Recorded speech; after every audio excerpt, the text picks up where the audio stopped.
Here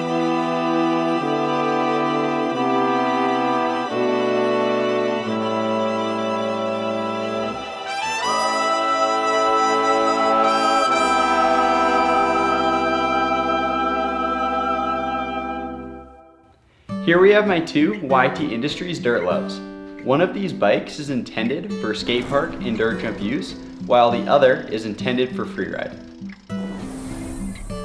My reasoning for having these two bikes is that on my freeride bike, I tend to ride features that are a lot rougher than somebody would traditionally ride on a hardtail, and to accomplish this, I need a build that is very particular.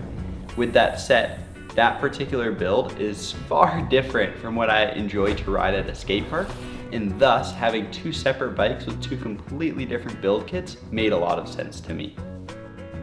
With that said, there are a few common denominators between these two builds, and those are the frame set, being a size regular YT Dirt Love, the Shimano Saint crankset, the Bomber DJ fork up front, and the same Raceface Atlas cockpit on both bikes.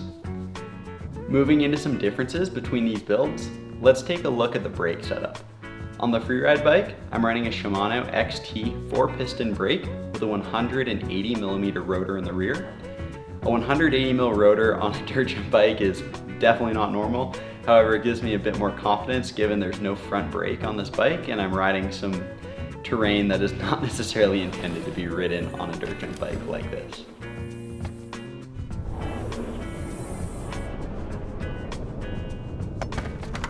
Contrasting this, the Skatepark bike features a mechanical gyro with a 160mm rotor in the rear.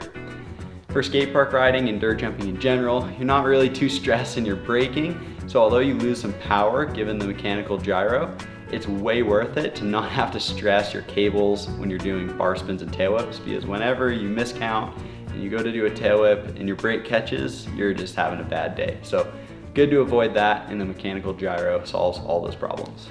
The next difference comes in the wheel setup. Both of these bikes feature the same Raceface Atlas 26-inch rims and Volt front hubs. However, both bikes have different rear hubs. On the freeride setup, I have a cassette hub, which offers very quick engagement. However, it requires me to pedal backwards if I'm riding fakie. If you're new to mountain biking, riding fakie simply just means riding backwards. And in order to go backwards with the cassette, you must be pedaling backwards at the same time. For the skate park setup, I have a free coaster hub, which offers very, very poor engagement, but it allows me to ride backwards without pedaling backwards. To wrap up, the last difference can be found with my tires. On the freeride setup, I'm running the Maxxis Icon, and on the skate park setup, I'm running the Maxxis DTH. Personally, I notice a huge difference in rolling speed between these two tires, and that was a huge selling point in me having these two separate dirt jump bikes. Prior, when I just had one bike that I would use for everything, I was constantly switching tires back and forth just because of how honed in I am with both the Icon's traction in a dirt jump setting and then the DTH for the rolling speed at the skate park. Although it is a similar tire, when you get to a point where you're that honed in and you can notice a 5 to 10% difference, you just really want the ideal setup all the time. And that is why, one of the many reasons why at least, I have these two separate bikes. Overall, having these two bikes is quite the privilege and in many ways is unnecessary.